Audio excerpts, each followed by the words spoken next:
Boa noite, queridos irmãos. Estamos aqui mais uma vez no canal da nossa fraternidade Espírita Caminho de Luz para dar continuidade às nossas oratórias virtuais com o objetivo de levar a todos vocês os ensinamentos do nosso Mestre Jesus presentes no Evangelho e apresentar um melhor entendimento das obras da codificação. Lembramos que a partir do dia 22, a casa está recebendo assistidos para realizar o passe espiritual. Então, indo até a casa, nós teremos a oratória do dia e os assistidos, eles estarão recebendo um passe espiritual. Até segunda ordem, a gente não está realizando a parte da orientação. Então, a nossa diretoria espiritual está planejando essa volta das orientações, talvez no mês de outubro, mas vocês serão informados na hora certa, principalmente através dos grupos que nós temos lá no Zap. Bem, vamos aos nossos recados. Nós já iniciamos a montagem da cesta básica para o mês de outubro. Os alimentos necessários são feijão, óleo, farinha de mandioca ou de milho, arroz de 5 quilos, sal, molho de tomate e enlatados em geral. Outros produtos para compor a cesta em qualquer quantidade, assim também como itens de higiene, serão muito bem-vindos. Nesse período ainda de pandemia, nós estamos realizando o plantão aos sábados, das 15 às 16 horas, para receber doações de roupas e alimentos, para receber os pagamentos das rifas virtuais e das contribuições dos sócios colaboradores. Haverá sempre um responsável da casa para atender a todos. Estamos também arrecadando óleo de cozinha usado, que será utilizado na confecção de sabão em pedra e posterior venda para auxiliar a ONG Instituto Abraça, que tem como objetivo priorizar a sustentabilidade e principalmente o tratamento de pessoas com necessidades especiais. A sua ajuda é muito importante para que a casa continue a desenvolver a sua missão de caridade. Obrigado de coração, em nome da nossa diretoria.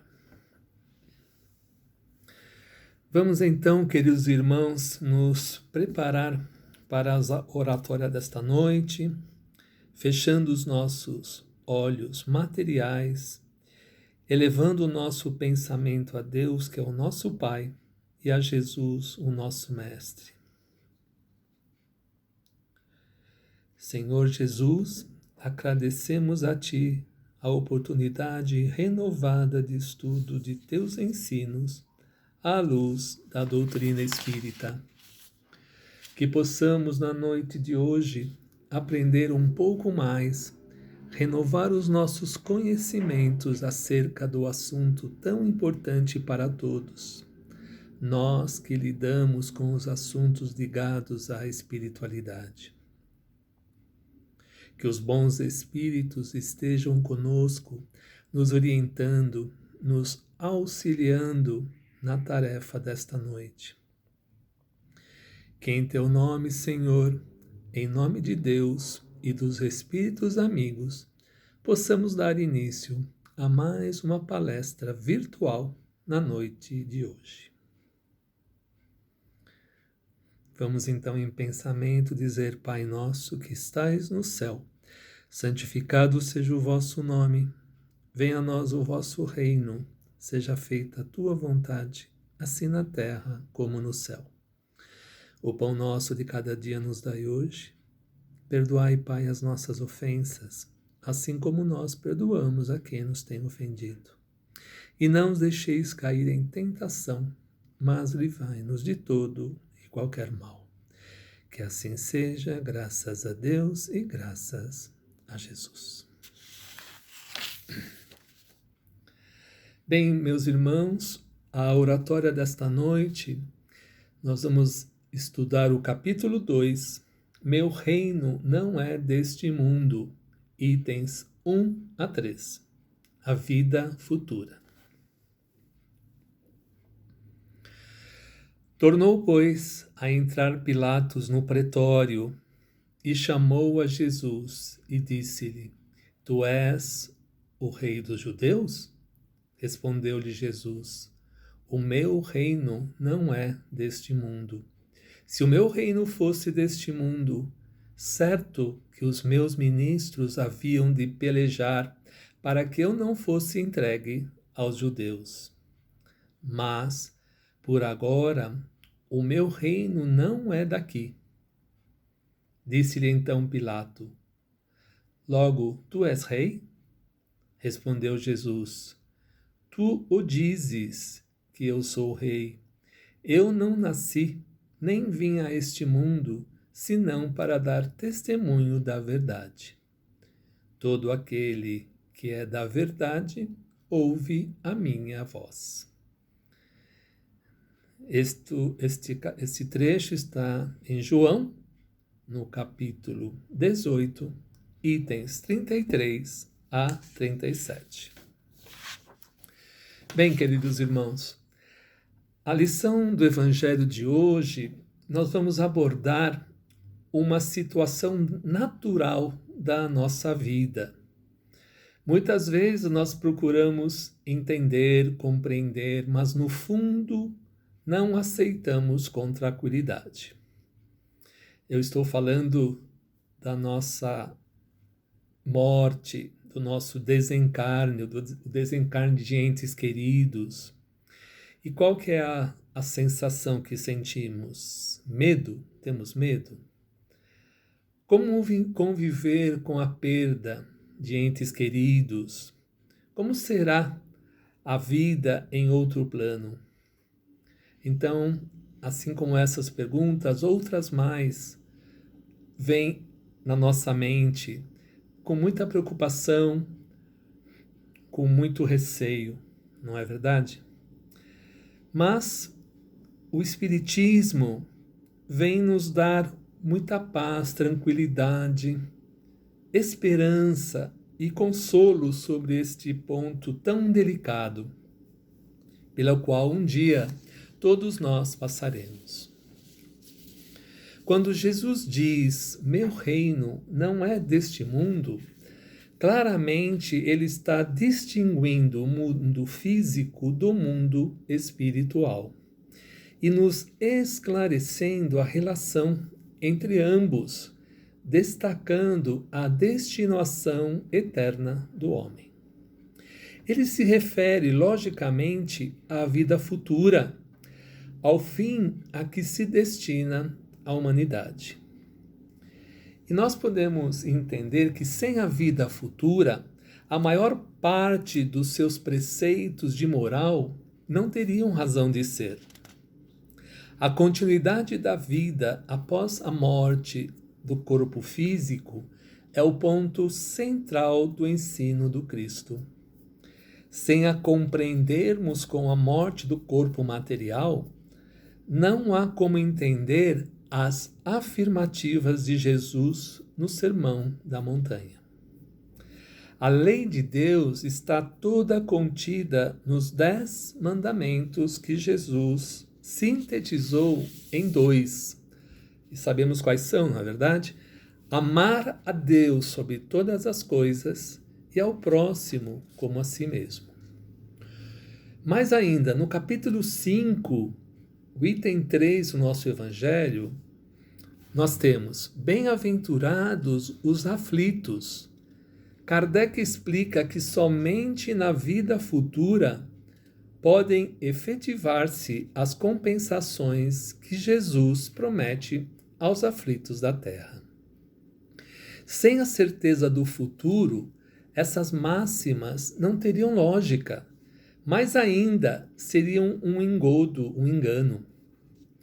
As compensações prometidas aos sofredores em geral não se cumprem nesta dimensão física. E nós temos algumas passagens do Evangelho onde Jesus fala da felicidade que no plano espiritual aguarda os que fizerem o bem na terra e do sofrimento reservado aos que viveram no egoísmo, no orgulho, sem se preocuparem com o seu semelhante. No quadro do juízo final, o mestre afirma que todo aquele que ajudou o próximo, o necessitado, que deu de comer ao faminto, que vestiu o nu, que visitou o encarcerado, enfim, todo bem praticado aos irmãos carentes seria como se a ele tivesse realizado. E estes usufruirão de muitas felicidades.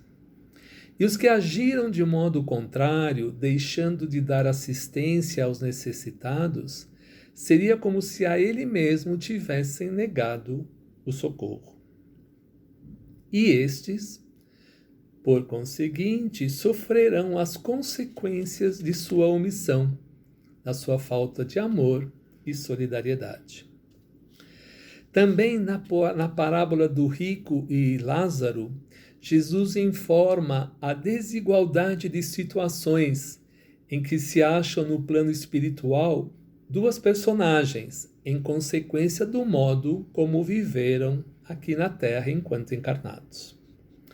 Lembrando rapidamente a parábola, Jesus narra a sorte de dois espíritos após a sua existência terrena, em que um escolhera a prova da riqueza e o outro da pobreza. O primeiro, como em geral acontece a quase todos os ricos, esquecidos das leis de amor e fraternidade que devem presidir as relações dos homens entre si, empregou os seus haveres exclusivamente na ostentação, no luxo e no comprazimento pessoal, demonstrando-se insensível e indiferente à miséria e aos sofrimentos do próximo. O segundo, faminto e doente, relegado ao mais completo abandono, suportou humildemente, sem revolta, as dores e privações que lhe martirizaram a existência. Afinal, fazem a passagem para o outro lado da vida, onde a situação de ambos se modifica por completo. O rico, porque vivera egoisticamente, fora desumano, deixando que um pobre enfermo passasse fome à porta de seu palácio. Enquanto se regalava com abundantes jantares regados a vinhos e licores, começou a ser torturado por um profundo sentimento de culpa, enquanto Lázaro, por haver sofrido com paciência e resignação, vejam só, paciência e resignação, as agruras da vida misérrima que levara, gozava agora no plano espiritual indescritível ventura em elevado plano da espiritualidade. E nessa conjuntura, suplica o rico seja permitido a Lázaro ir amenizar-lhe a sede que o atormenta. Evidentemente, estamos falando aqui da sede de consolação, uma sede de misericórdia, pois como espírito não iria sentir necessidade de água material. É-lhe esclarecido, então, o porquê de seu atual padecer e o da felicidade de Lázaro.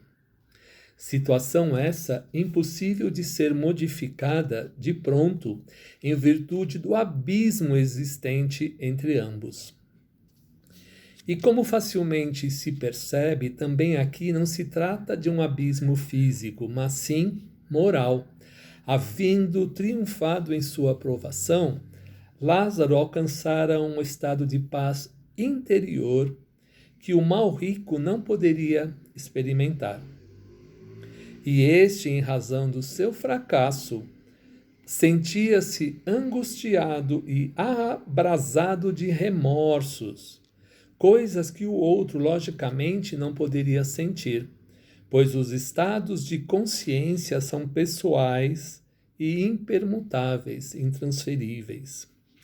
Lembra-se o rico, então, de pedir que fosse o espírito de Lázaro enviado à presença de seus irmãos no plano material para avisá-los do que lhes sucedera, a fim de se corrigirem a tempo e evitarem iguais padecimentos após os respectivos desencarnes. Pois bem, as pessoas, meus irmãos, no tempo de Jesus, elas tinham vagas e imprecisas ideias sobre a vida futura. Acreditavam na sobrevivência da alma, mas não sabiam como isto podia acontecer. Considerando o estado evolutivo das pessoas daquele tempo, Jesus não podia falar toda a verdade com relação à vida futura, pois não tinham condições de compreender. E conformando o seu ensino ao estado dos homens da época, Jesus evitou-lhes dar o esclarecimento completo, que os deslumbraria em vez de iluminar, porque eles não o teriam compreendido. Então Jesus se limitou a colocar, de certo modo, a vida futura como um princípio, uma lei da natureza, a qual ninguém pode escapar. Todo cristão, portanto, crê forçosamente na vida futura. O cristão acredita na vida eterna, mas a ideia que muitos fazem dela é vaga e, em muitos pontos, incompleta. O Espiritismo nos traz grande contribuição para melhor compreendermos a vida após a morte do corpo físico. Não são hipóteses, não são apenas crenças baseadas em suposições. E sim, são fatos produzidos pelos espíritos, aqueles mesmos que viveram aqui, no plano físico, e que agora, em outra dimensão, vêm nos esclarecer o que passou e o que se passa com eles. Esses fatos estão bem documentados e amplamente comprovados em inúmeros livros psicografados e ainda continuam. Todo estudioso e observador sem preconceito constatará esta realidade com o estudo dos fenômenos produzidos pelos espíritos. Através dos médiuns, passamos a saber efetivamente que a vida continua depois da morte do corpo material. E, inclusive, como as coisas podem acontecer. E, em consequência, a ideia clara e precisa que se faz da vida futura nos oferece uma fé inabalável no porvir. Isto produz modificações enormes sobre a moralização das criaturas, porque muda o ponto de vista pelo qual se encara a vida terrena. Quando Jesus no pretório era um local que sediava tribunais na antiga Roma, e quando Jesus, nesse local, responde a Pilatos que seu reino não era deste mundo, ele quis dizer que o seu reino era espiritual, além dos interesses e das contingências do mundo material. Jesus nos ensina que somos espíritos imortais, criados para o destino que só o seu reino possibilita. Nossa vida física é apenas um momento de aprendizado e aprimoramento. Quando diz, meu reino não é daqui, nos remete a refletir que quando os valores espirituais se elevarem acima dos interesses puramente materiais, o homem conhecerá, ainda aqui na terra, o reino anunciado por ele. Jesus veio à Terra para orientar a humanidade sobre a lei do amor, que resume por inteiro a lei de Deus, e sobre o destino eterno do homem, conquistado a cada dia pela prática do bem. No mesmo trecho do nosso evangelho lido agora há pouco, temos a expressão: aquele que pertence à verdade escuta a minha voz. Jesus então anuncia nesta mensagem que ele quer ser ouvido pelos corações simples e humildes, desprovidos de orgulho e vaidade, pois estes sentimentos afastam o homem da verdade e o distanciam de Deus. A verdade do homem é sua condição de espírito, e o verdadeiro sentido da vida material é auxiliá-lo a progredir, pelo esclarecimento, estudo e pela prática da caridade. Devemos, portanto, queridos irmãos, entender a vida futura anunciada pelo Cristo como a vida que transcende os limites da existência material e continua além da morte do corpo físico. Esta vida de natureza espiritual tem início quando estamos encarnados na Terra, preparando o nosso amanhã pelas ações contínuas e incessantes voltadas aos nossos semelhantes. E embora a doutrina do Cristo seja rica de conteúdo moral, facilitador da harmonia entre os homens, ela só pode ser claramente entendida e interpretada à luz da imortalidade do nosso espírito. Somente este dogma pode explicar a existência de homens felizes e infelizes, e mesmo assim, assegurar a compreensão da misericórdia e justiça divina. A vida futura deve ser o foco de todos nós. Só ela explica todas as anomalias da vida e se mostra de acordo com a justiça divina. Concluindo, nós podemos afirmar que o grande ensinamento deixado por Jesus nesta passagem é de que o reino de que ele fala não é de caráter material, constituído de riqueza e poder. Não. É um reino de paz e fraternidade, a que terá acesso todos os espíritos que vivem de acordo com a lei de Deus, transmitida em seu Evangelho. Teremos acesso a esse reino de amor por ele anunciado quando tivermos hoje todas as nossas ações voltadas na prática do bem para com os nossos semelhantes. A consequência da vida futura é a responsabilidade dos nossos atos. Vale então aqui refletirmos sobre o que estudamos hoje. Vamos refletir, temos sido orgulhosos e egoístas para com os nossos próximos? Como estão as nossas práticas direcionadas ao bem? Como está a nossa caridade? E vale lembrar aqui o verdadeiro sentido da palavra caridade. Benevolência com todos, indulgência com as imperfeições dos outros e perdão das ofensas. Amor e a caridade são o complemento da lei da justiça, porque amar ao próximo é fazer todo o bem que está ao nosso alcance e que gostaríamos que nos fosse feito. Esse é o sentido das palavras de Jesus. Amai-vos uns aos outros como irmãos.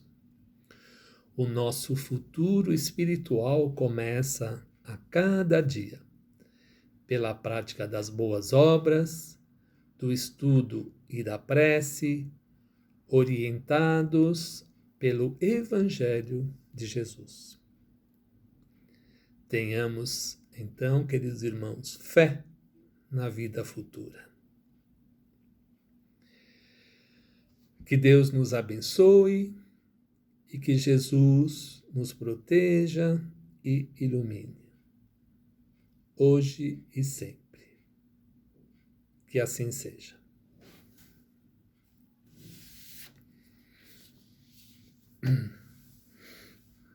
Vamos então agora, queridos irmãos, realizar as nossas vibrações de encerramento. E nesse momento, novamente, vamos fechar os nossos olhos materiais, elevar o nosso pensamento a Deus Pai e a Jesus, nosso Mestre. E vamos vibrar pela paz do mundo e por todos os sofredores encarnados e desencarnados. Vamos vibrar saúde por todos os doentes do corpo e do espírito, para que possam ter alívio em seus sofrimentos. Vamos vibrar pela ética dos nossos políticos e governantes. Vamos vibrar pelo nosso Brasil. Vamos vibrar paciência por todos os detentos que se encontram em penitenciárias e cadeias e que eles possam ter a oportunidade de se transformarem e de se reintegrarem em nossa sociedade. Vamos vibrar amor por nossas crianças, pelos nossos jovens e por todos os idosos que se encontram desamparados. Vamos vibrar tolerância e harmonia pelo nosso local de trabalho, por nossos companheiros, vizinhos, amigos e inimigos. Vamos vibrar serenidade em nossos lares e sentimentos de reconciliação com todos os nossos familiares e parentes, pai, mãe, filhos, filhas, irmãos, irmãs e outros. Vamos vibrar pela união desta nossa casa, dos seus dirigentes e de todos os seus trabalhadores. Por fim, vamos vibrar por nós mesmos, pois também somos necessitados. E assim vamos rogando aos amigos espirituais aqui presentes que nos envolvam em muita paz, em muita luz, em muito amor. E neste ambiente de fraternidade, vamos agradecer a oportunidade que recebemos, proferindo em único pensamento a oração da nossa querida Mãe Santíssima. Ave Maria, cheia de graça, o Senhor é convosco. Bendito sois vós entre as mulheres. Bendito é o fruto de vosso ventre, nasceu Jesus. Santa Maria, Mãe de Jesus, roga por nós, olha por nós, agora e na hora de nossa libertação. Que assim seja, graças a Deus e graças a Jesus. Queridos irmãos, tenham todos uma boa noite, até a próxima e fiquem com Deus.